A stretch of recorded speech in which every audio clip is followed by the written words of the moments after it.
Okay, we ready? Yeah.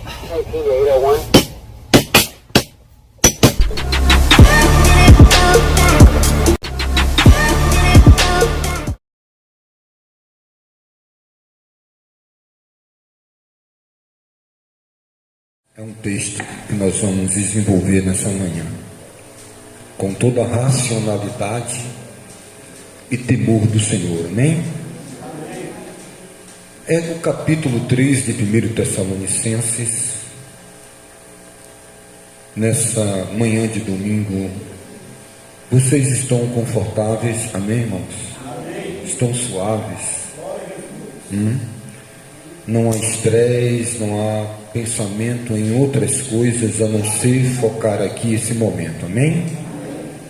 Versículo 4, com muita atenção, para que possamos desenvolver a hermenêutica aplicável a esse texto e conseguirmos extrairmos daqui o sentimento que o apóstolo queria transmitir no momento para os irmãos de Tessalônica. Diz aqui: pois quando estávamos ainda convosco, de antemão vos declarávamos que havíamos de padecer tribulações, como sucedeu, e vós o sabeis. Por isso também, não podendo eu esperar mais, eu mandei saber da vossa fé,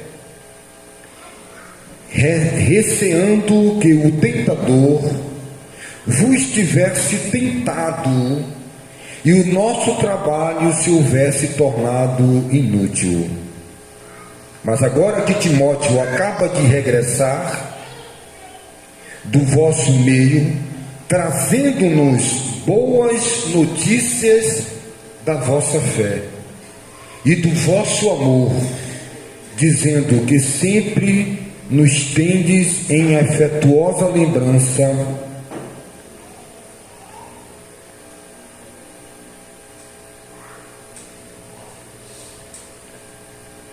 anelando ver-nos assim como nós também a vós. Amém? Irmãos, você não pode imaginar o que esses homens passaram, as lutas para a igreja ser implantada. O Espírito Santo de Deus, ele arde dentro de nós, em verdade e em sinceridade. Infelizmente, as pessoas, elas não têm prazer no que é simples. Elas não buscam o sentimento puro do nosso Senhor Jesus Cristo. Elas não podem perceber. O apóstolo Paulo, o Espírito de Deus, ele efervesce o nosso ser, né? Ele nos transporta para essa dimensão, esse momento aflitivo ali de Paulo, as preocupações apostólicas.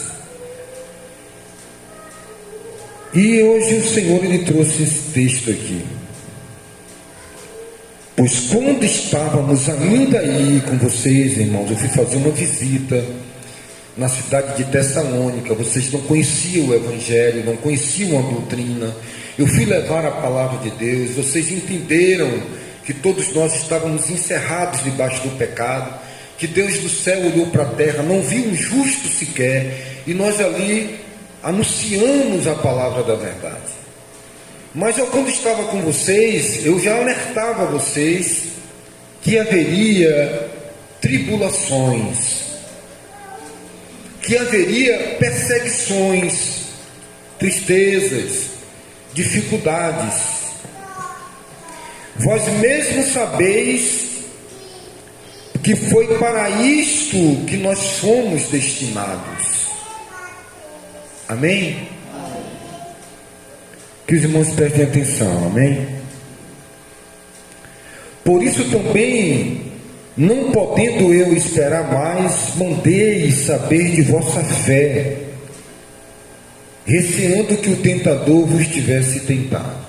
Irmãos, o que define a igreja do Senhor Jesus não é uma denominação, algo denominado pelo homem,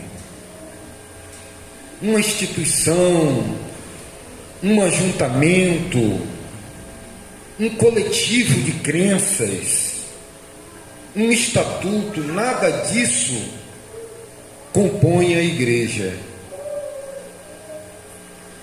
Nada disso compõe os irmãos.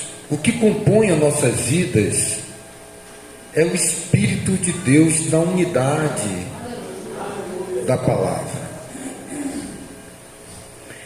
O que define e o que sempre definiu a igreja do Senhor Jesus foi essa palavra aqui do apóstolo Paulo, quando ele disse: irmãos, eu quero avisar vocês que nós vamos, para que você não seja abalado por essas tribulações, porque vós mesmos sabeis que para isso foste chamado. O apóstolo Pedro, ele fala, pelo esse mesmo Espírito, na sua epístola, o apóstolo Pedro, ele chega a dizer aqui para nós, no capítulo da sua epístola, ele diz assim, irmãos, ele chega a dizer, na sua primeira epístola, ele diz: olha, irmãos, porque para isto, ele diz aqui no capítulo de número 2 e o versículo 20, porque que glória é esta, que quando cometeis pecado, e sois por isso esbofeteados, sofreis com paciência. Mas se quando fazeis o bem e sois afligidos, o sofreis com paciência, isso é agradável a Deus. Agora veja só o que ele diz aqui: porque para isto foste chamado, porquanto também Cristo padeceu por vós, deixando-vos exemplo para que sigais as suas pisadas. Olha só o que o apóstolo está dizendo aqui, que nós fomos chamados para quê? Para sofrermos. Aqui o apóstolo Pedro, esse mesmo apóstolo, já no início da fé, ele anunciou lá em Atos dos Apóstolos, quando os irmãos escreveram aquela carta, eles escreveram algo que o Espírito de Deus revelou para Pedro. Lá já no início ele disse: olha, amados, por tribulações e perseguições e aflições nos advém adentrar no reino de Deus. Aí vem o apóstolo Paulo dizendo: olha, irmãos, eu quero vos advertir para que vocês não sejam abalados na fé, que vai haver tribulações. Jesus, ele disse: filhinhos, no mundo tereis aflições. Em outro momento, irmãos, quando os irmãos estavam reunidos em um determinado lugar, havia ali algumas jovens que tinham ali o dom profético de receber uma revelação de algo futurístico. E ali Paulo estava no ajuntamento entre os irmãos, quando de repente o Espírito veio sobre uma daquelas filhas de Ágabo e pegou o cinto do apóstolo Paulo, um cinto que amarrava a sua cintura, e disse: o homem que é dono desse cinto vai para Jerusalém, e ele vai sofrer muito, e vai ser perseguido, apedrejado, e vai sofrer muito. e entregou esta palavra. Paulo poderia ter dito: amados, desde quando Deus usou essa irmã aqui para me advertir, eu não devo ir para Jerusalém, porque Deus está usando essa irmã para me mostrar o futuro. Ou seja, muitas vezes nós pegamos uma palavra de Deus e traduzimos ao nosso bel prazer, e através desta palavra nós continuamos em uma zona de conforto. Paulo poderia pegar desta palavra um álibi e dizer: não, Deus falou aqui pelo Espírito, moveu, então significa que eu não devo ir para Jerusalém. Muito pelo contrário, o apóstolo Paulo disse: tudo bem, essa é a minha missão, eu devo ir para Jerusalém cumprir o mandato do Senhor. E ele entendeu que aquele texto ou aquela palavra profética não era para ele não ir, era para ele cingir os seus lombos e se fortalecer no espírito e na fé. Em outro momento, o apóstolo Paulo, na despedida na igreja de Éfeso, onde ele habitou naquela cidade por 2 anos, ele chega a dizer, irmãos, de forma forte e contundente, ele diz: irmãos, de ninguém cobicei prata e ouro, e em nenhum momento em que eu estive convosco eu vos privei de vos anunciar a palavra da verdade. Agora, o que o Espírito de Deus me revela é que para a minha vida, o que está lá na frente me aguardando são tribulações, perseguições e aflições. Em nenhum momento Paulo foi desestimulado a buscar nessa sociedade o que os gospel busca: um evangelho cruzado com a doutrina hedonista dos gregos, onde buscava a todo custo prazer no vinho, no panis et circenses, nas arenas de gladiadores que viam nas galés e que lutavam a troco de suas liberdades, onde eles iam à loucura efervescente dos amados irmãos que eram lançados aos leões, e o povo ia aos prantos, ao delírio de ver os dentes estraçalhando e o sangue jorrando na areia quente das arenas dos areópagos romanos. Esse evangelho gospel que tenta atapertar no caminho de Cristo com flores e veludo, que tenta fazer de forma racional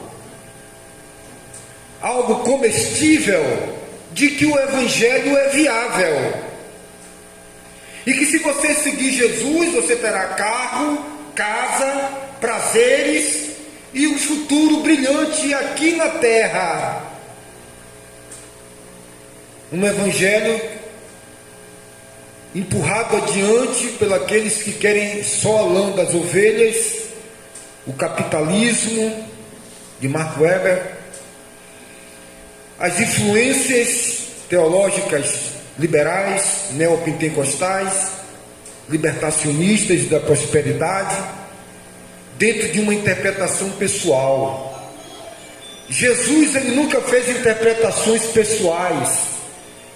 Ele poderia chegar e dizer, naquele momento, quando ele anunciou para os discípulos, dizendo: olha, o Espírito de Deus falou comigo, que eu vou para Jerusalém, e que lá em Jerusalém, os pastores, os evangélicos, os doutores da lei, os escribas, aqueles que detêm a palavra, aqueles que ministram a palavra do Eterno Adonai, esses vão me pegar, vão dar murro na minha boca, vão botar sapos na minha face, vão bater com soqueiras, vão molestar os meus olhos, hematomas em todo o meu corpo, vão me chicotear com 7 cabos de aço, com pontas de osso na ponta, vão dilacerar a minha alma, vão cuspir na minha face, vão dar tapa no meu rosto, e eu vou morrer no madeiro. Alguém pulou do lado de lá e disse: homem, que maravilha que Deus te revelou essas coisas. Vamos arrumar as malas e vamos para o outro lado do mundo o mais rápido possível, e vamos dar no pé e vamos correr. E Jesus disse: para trás de mim, Satanás, porque você só cuida das coisas dos homens. Lá adiante o apóstolo Paulo exorta aos nossos amados irmãos. Ele fala lá para a igreja de Filipenses, a igreja do amor. Ele diz: olha, eu quero vos exortar, eu quero chamar todos vocês a atenção, eu quero vos advertir que esses obreiros que estão aí gospel são inimigos da cruz de Cristo, porque o Deus deles é o ventre, só cuida das coisas terrenas.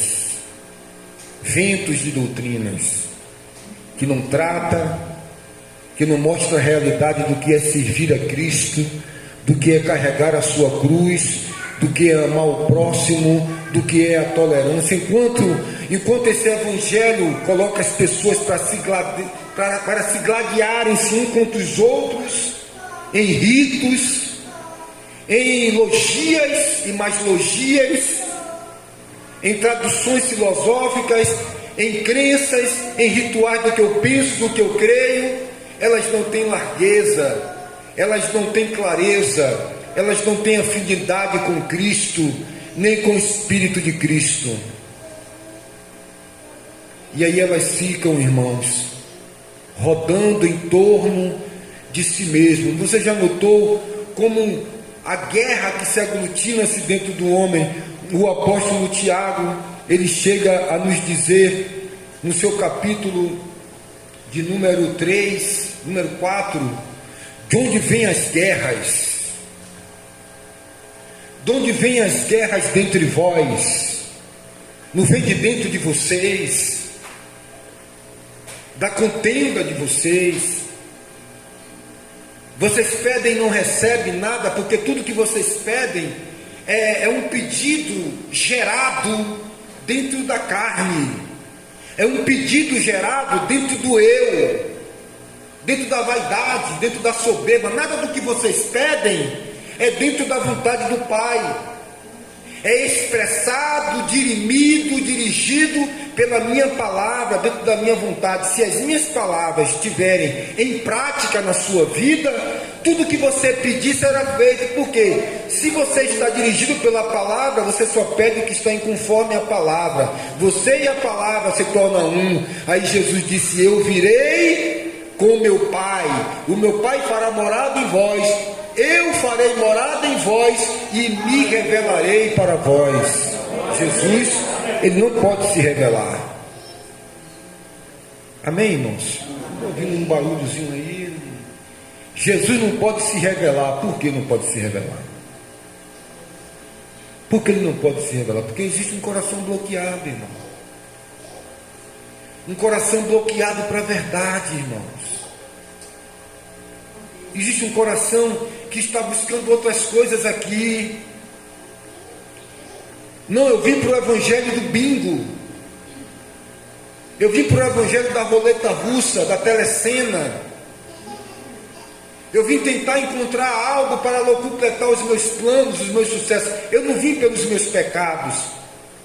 Eu não vim morto, quebrado, asquerosamente palpando uma parede escorregadia de um assalpão que o diabo me colocou, uma armadilha de pegar ratos, onde eu melo as paredes do balde de manteiga, de graxa, e ele tenta sair dali num poço, não no fundo do poço, mas num poço sem fundo, sem nenhuma expectativa, destinados à morte eterna, sombria,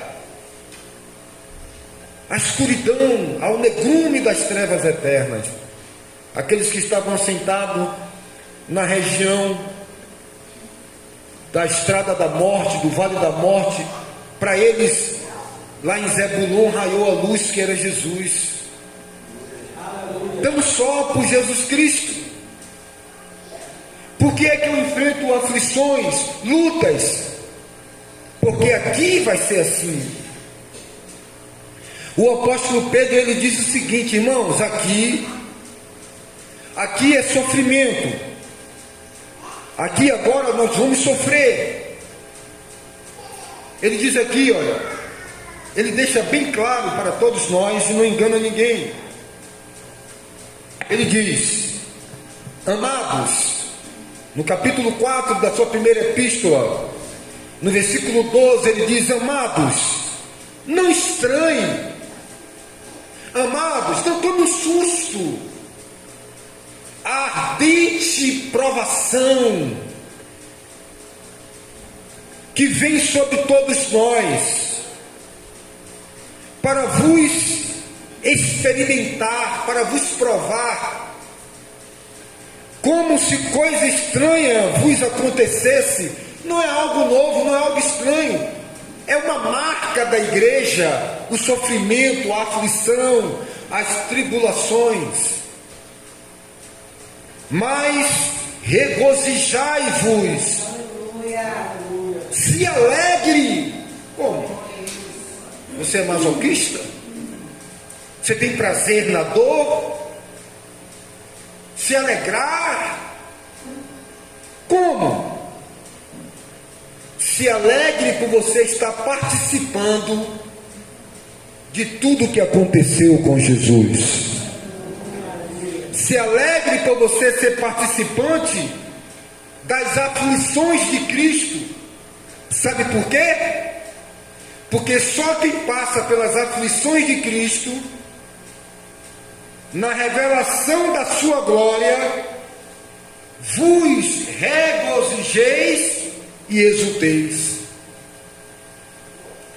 Só filho de Deus se alegrará com os filhos de Deus e com Jesus na manifestação da sua glória. Aqueles que têm uma vida indolor, aqueles que não são atribulados, são aqueles, dois pontos. Olha o que ele diz aqui no versículo 15. Primeiro ponto: existem os que são atribulados porque se mete em questões alheias, porque não é verdadeiro. São atribulados porque são ladrões, adúlteros. O apóstolo Paulo, ele escreve dizendo: a lei, as autoridades foram constituídas por Deus, não para nós que somos justos.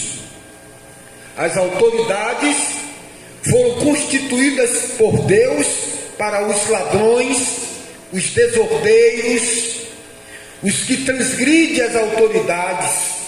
Para essas pessoas as leis foram feitas.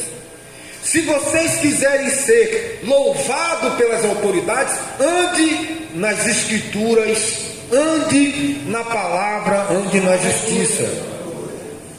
Então, o primeiro ponto de pessoas que são atribuladas, perseguidas e afligidas, são porque praticam o mal e são porque se metem em questões que não é da sua alçada. Alguém estava discutindo sobre, por exemplo, uma herança. Meu pai morreu, Jesus, e deixou uma herança aí, e meu irmão não quer dividir comigo, e foram até Jesus. Jesus disse: vem cá, o que é que eu tenho a ver com isso? Isso aí é um problema de vocês. É você que deve se acertar.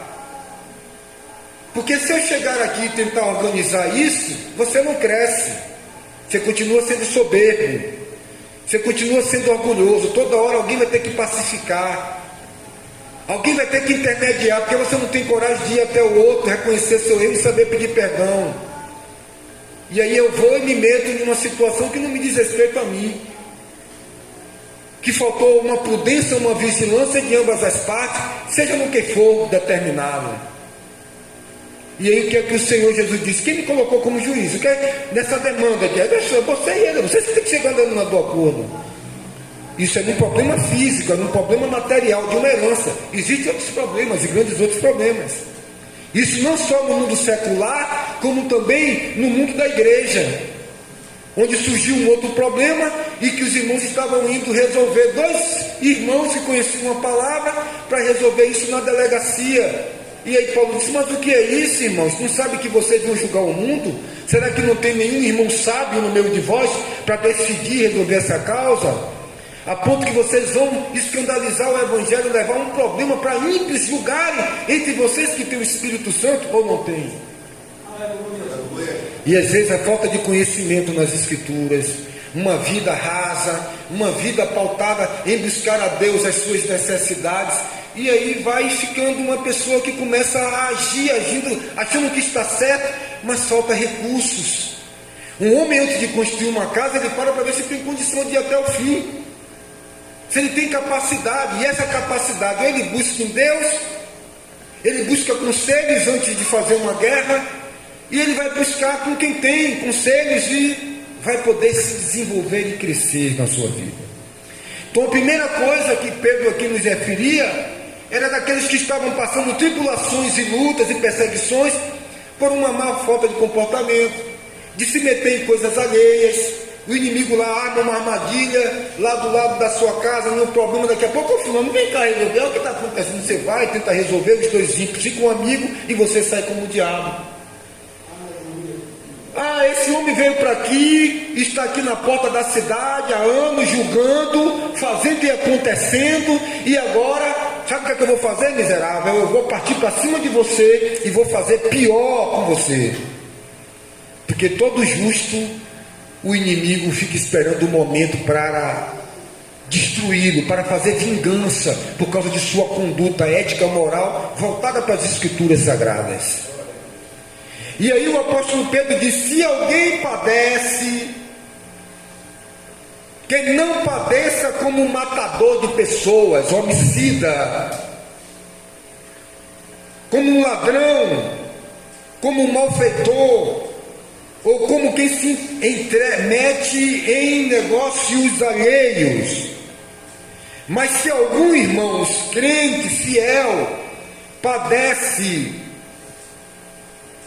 se alguém padece como filho de Deus, que obedece à palavra de Deus, não se envergonhe, antes glorifique a Deus neste nome, porque já é tempo que comece o julgamento pela casa de Deus. E se começa por nós, qual será o fim daqueles que desobedecem ao Evangelho de Deus? Essa foi a tônica. Quando o maestro vai reger uma orquestra, ele chega ali e diz: dó, dó maior. Essa é o tom, é o tom do acorde. Existe uma escala: si menor, fá sustenido, e esse acorde a orquestra vai seguir. E qual foi a nota que Deus deu para que nós seguíssemos? A tônica. Essa compreenditude, essa compreensão foi nos trazida pelo Espírito Santo de Deus.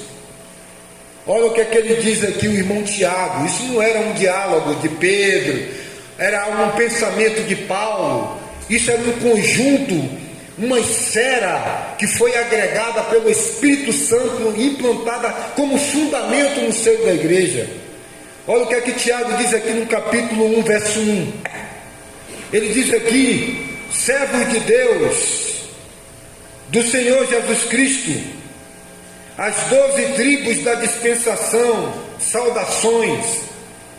Versículo 2: meus irmãos, tende por motivo de alegria o passardes por várias tribulações.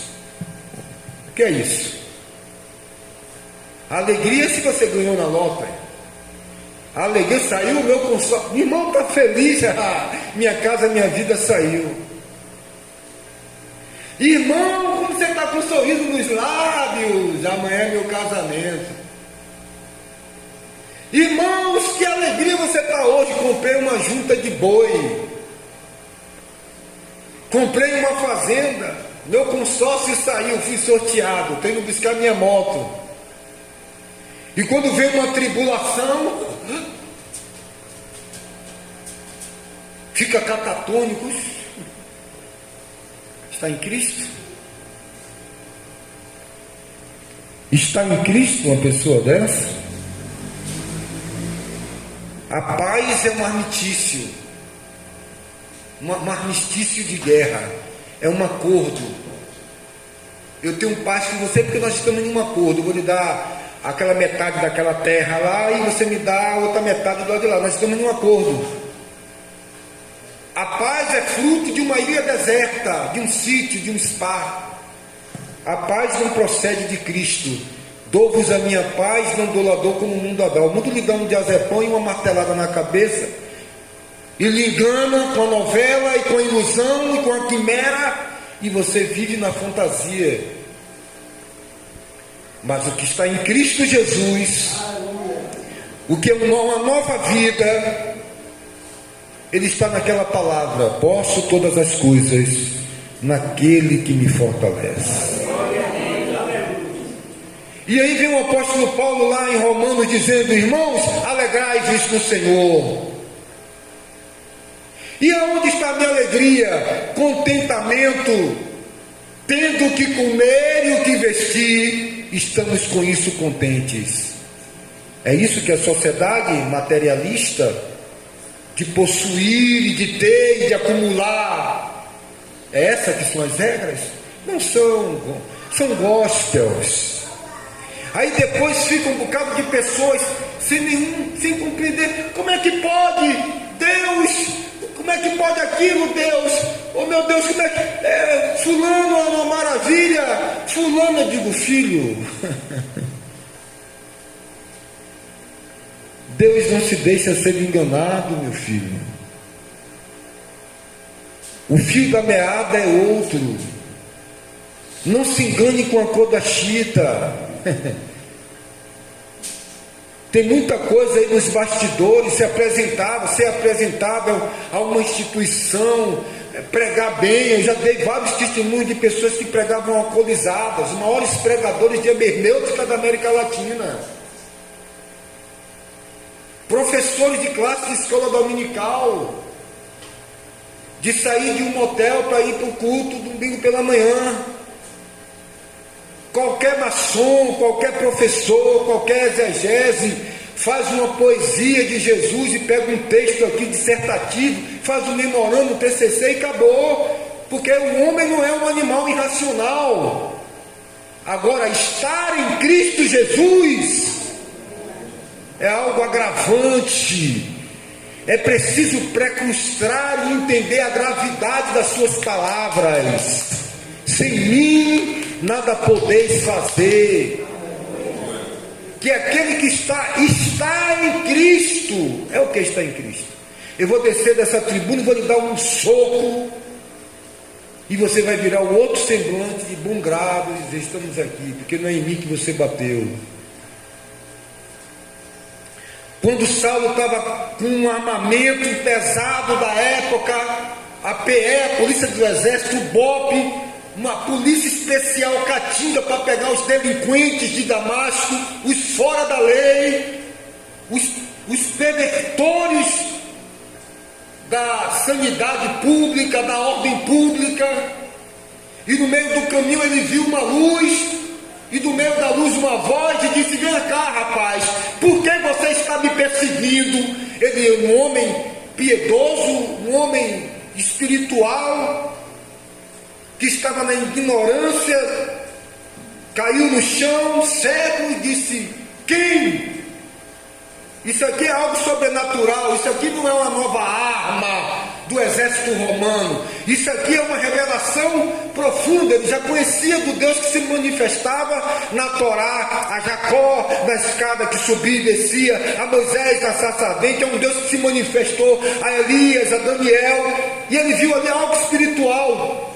E eu disse: Senhor, quem és tu para que eu te siga agora? E tu ser o meu Senhor, aquele que é o meu dono. Ele diz: eu sou aquele que tu está perseguindo. Quem? Eu estou indo matar os filhos de Deus. Estou indo matar Ananias.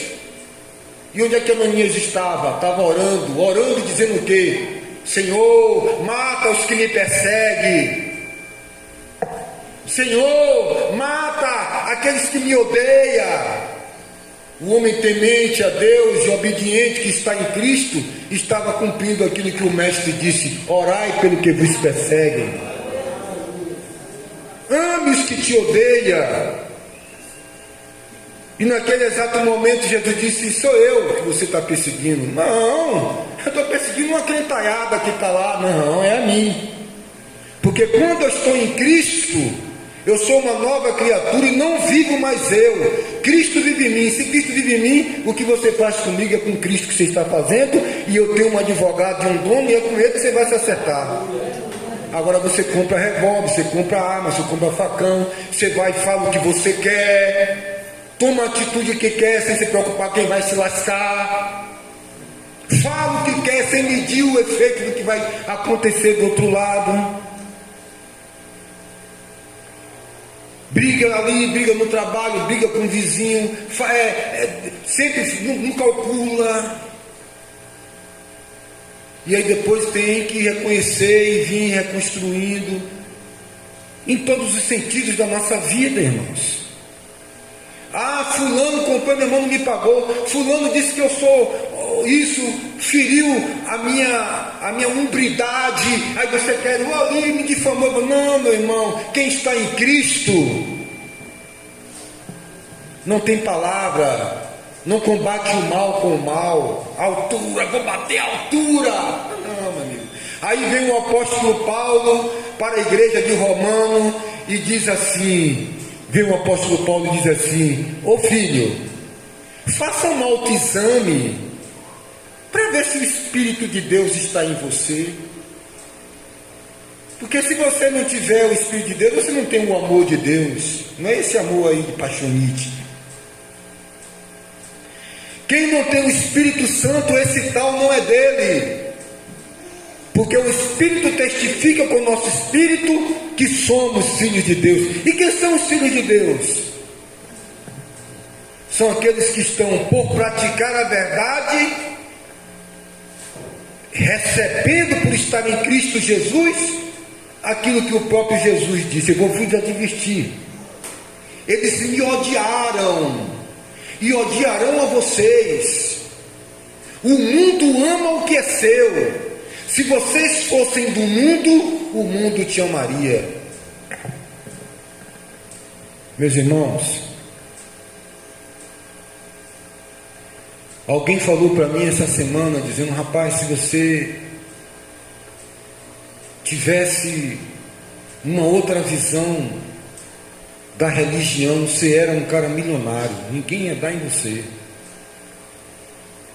E é verdade, porque quando nós fundamos a instituição para se reunirmos, eu tinha contato de várias pessoas no Brasil inteiro que me pediam para fazer dessa instituição um império expansionista, de abrir placa denominacional em tudo que é lugar. A mim compete estar aqui, focar essa realidade de 2, 3 ou 4 pessoas e entregar fiel ao Senhor Jesus. Porque onde tiver 2 ou 3 pessoas reunidas, eu estarei ali presente. Agora você pensa que é fácil ver a multidão charlando, ver os falsos pastores, ver essa plebe, essa multidão que gosta do hedonismo, sabe? Você acha que foi fácil para Paulo, quando todos gostariam de ouvir Apolo, porque Apolo era o príncipe da mensagem, a ponto que quando Paulo chegou e disse: ô Apolo, dá para você ir lá em Corinto? Apolo disse: eu não vou lá, porque o povo de Corinto estava exaltando Apolo a tal ponto que chegou a quase ter uma contenda entre Paulo e Apolo, a ponto que Paulo chegou a dizer: eu sou desprezível, a minha aparência, eu não tenho recursos, a minha mensagem é pesada. Agora vocês gostariam que eu escrevesse por carta, porque vocês dizem que por carta eu sou duro, mas Presentemente a minha presença física é desprezível. Vocês dizem até que eu não sou apóstolo, que vocês me suportassem um pouco mais. Eu sim posso dizer que sou, porque vocês são a minha glória. Porque Paulo foi o único que foi enviado a Corinto, que era o único que tinha capacidade, que falava várias línguas, era um filósofo que estudou com os estoicos, com os epicureus e conhecia toda a cultura helenística da época. Nenhum outro foi enviado pelo Espírito de Deus, mas desprezavam a Paulo, como despreza a todos os servos de Deus. Houve um tempo que a pessoa era reconhecida como temente a Deus pelo seu grau de sofrimento, a ponto que os irmãos diziam: meu Deus, foi o que, menino, que você está alegre desse jeito? Eu fui ali agora, me prenderam, olha aqui, tomei 50 varadas nas costas, eu sou digno de sofrer por Jesus. Que vergonha! Que vergonha dessa cristandade, meu amigo. Que vergonha desses bandos de gente que ostentam uma Bíblia na mão. O prazer está se ganhar um carro, uma casa, a bênção. O zino é só bênção, é só fortalecendo Satanás, é só positivismo. Pare de sofrer, irmão. Ô bichinho, tu fica quietinho que tu, sabe? Só autopiedade, só fortalecendo, sabe, esse cuidado a si mesmo. Homem, escapa-te por tua vida, foge dos agrilhão. E aí Deus olha para Paulo e diz: duro é contra ti, duro é contra ti fugir, resistir aos espinhos. Agora você escolhe o que você quer. Os prazeres desse mundo, como disse Moisés: eu rejeito os prazeres do mundo. Eu rejeito ser chamado filho da filha de Faraó e dominar o mundo todo daquela época. Por um pouquinho de tempo, gozar o prazer do pecado. Mas eu renuncio isso e me junto com os hebreus, o povo de Deus, para gozar lá na frente uma eternidade. O apóstolo Pedro encerra a sua palavra dizendo: nós, porém, irmãos, aguardamos um novo céu e uma nova terra, onde reinará a justiça. O apóstolo Paulo enaltece, fortalece e consola a igreja de Filipenses, dizendo: a nossa pátria está nos céus, porque é de lá que aguardamos a vinda do Senhor Jesus Cristo. Onde você se perdeu, irmão? Lá em Apocalipse diz: lá não haverá lágrima, não haverá choro, lá não haverá cegueira, lá ele mesmo será luz. Nós aguardamos uma nova Jerusalém que descerá como uma noiva ataviada para seu noivo. Mas eles estão aqui prometendo para vocês um paraíso. Está lhe dando um lenitivo. Toma aqui, filho, um porquê servir a Jesus. Ele vai lhe dar uma esposa. Você, meu filho, tome aqui. Deus, ele vai lhe abençoar com um carro. Tome outro lenitivo, meu filho. Mas se dizer o que Jesus tem é um facão para você, é um tiro para você na tua alma. O que você vai passar é perseguição, é luta, é travoso. Senhor, largamos tudo, e o que vamos receber, Senhor? Aflições. É esse evangelho que você levantou a mão para aceitar?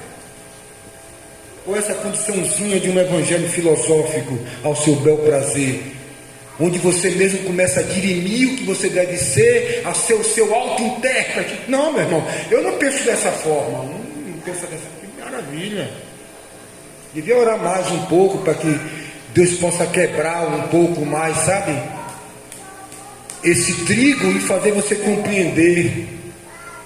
Não, mas olha, irmão, esse ponto aqui dessa exegese aqui, isso aqui é um ministério transcultural. De Calvino, ele teve uma interpretatividade nesse ponto, e eu gostei muito, me agradei muito com esse perfume suave. Tem um aroma muito adocicado de laranja, patchouli e sândalo, mas esse aqui eu não gostei, é muito agressivo, é muito enjoativo. Vá escolhendo o seu evangelho. Escolha de Paulo, de Cefas ou de Apolo. São os homens. Mas quando o evangelho de Cristo chega, sabe o que é que acontece? Há um outro fundamento. James e James existiu a verdade. Sabe por quê? Paulo dizia: eu não prego onde outra pessoa botou um outro fundamento. Vai para essas instituições, recebe todo tipo de fundamento teológico, e quando alguém explana a verdade do viver da igreja, resiste. Isso aí não, porque quer luxúria, quer glória na terra, quer participar do reino do anticristo, e aí fica achando que todo mundo tem Deus, todo mundo profetiza Deus, todo mundo prega a palavra de Deus, Cristo está ali, Cristo está lá, e aí vem o espírito das trevas nos últimos tempos, com todos os sortilégios de enganação, com uma mente sobre-humana, com uma inteligência sobre-humana, e essas pessoas superficiais, que vivem de festinha e de movimento, ficam perdidas. E vão ser as primeiras a negar a Cristo. Sabe por quê, irmãos? Porque não entende a raiz do Evangelho. Quando o Senhor Jesus olhou para Pedro, e eu encerro aqui essa mensagem, Pedro disse: que conversa é essa, Senhor? Se essa é a situação do homem em relação à mulher, é bom que o homem não case. Eu digo: olha, meu filho, isso aí foi dado para quem pode aguentar. E sabe para quem é que Deus trouxe o Evangelho? Para a igreja. Este é meu sangue derramado por todos. É assim que está na celebração da ceia. Este é meu sangue derramado por muitos, mas não por todos. Esses muitos são aqueles que se fazem muitos, escolhidos e eleitos na presciência de Deus, que sabe os que haviam de ser salvos, e Ele sabe quem são os filhos dele que vai aceitar. Se botar 10 aqui, Ele sabe: esse nunca vai me querer, esse vai me querer. Essa é a presciência de Deus. Não que Deus elegeu um para o inferno e elegeu o outro para o céu, é que Ele sabe na sua presciência e onisciência os que hão de ser salvos. Alguém olhava e dizia: esse aqui é um filho da salvação, porque via que até as crianças se deixam se revelar pelas suas atitudes, diz Salomão aos Provérbios. E muitas vezes, irmão, você está querendo fazer do Evangelho uma novela. Eu sonhei tanto que um dia Gal Costa ia cantar o hino 15 da harpa. Eu passei a vida toda achando que fulano, que Roberto Carlos ia vir aqui dar um testemunho. Quem é esse? Quem discrimina um em detrimento do outro e eleva um ao topo da pirâmide e o outro abaixo da pirâmide são os homens, que discriminam os homens entre cores, raças e condições sociais. Mas aqui no meio da igreja, irmão, não tem um rico que entra para sentar no primeiro banco e tira o pobre para sentar no chão, porque Deus não faz acepção de pessoas, todos nós somos um em Cristo. E aí essas interpretatividades que você tem que ter coragem, posicionamento e ser um liberto por Cristo para sustentar a bandeira do Evangelho, para abrir a boca e dizer: ainda que Ele me mate, nele eu esperarei. Você está concentrado com o Evangelho, com a doutrina da palavra de Deus? Você defende a doutrina, porque muitos, criando comissão nos ouvidos, convidarão para si pregadores que preguem os desleites de sua carne, dando ouvidos à doutrina de demônios. Cuidado, irmão. Cuidado com essa névoa. Cuidado com esse chantilly. Discernimento, meu amigo, é oração e é vida com Deus. Tem muita gente se enganando com a cor da chita. Feche seus olhos, eu quero orar por você, para que o Espírito de Deus te ilumine nessa manhã, e que você possa, irmãos, em nome de Cristo Jesus, buscar ao Senhor enquanto se pode achar, invocar o seu nome enquanto está perto e pode nos ouvir. O profeta Amós diz: prepara-te, ó Israel, para encontrares com o Senhor teu Deus. O momento é eminente, porque a porta da graça está a se fechar, e a qualquer momento ouviu-se um alarido, ouve-se a voz do noivo, para que você não corra para pedir azeite para quem tem. Você ainda tem, mas está acabando. O apóstolo Paulo escreve para o irmão Timóteo dizendo: eu bem sei em quem eu tenho crido, que é poderoso para guardar o meu depósito. Tem depósito, irmão?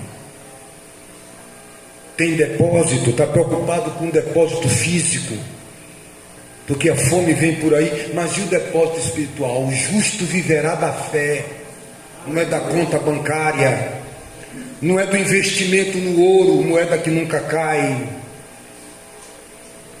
O meu justo viverá da fé. E tem mais, irmã Adriana: se ele recuar, a minha alma não tem prazer nele. Vai tirar o braço da seringa? Então vamos marchando com Cristo, em Cristo e para Cristo. Oremos ao Senhor. Eterno Deus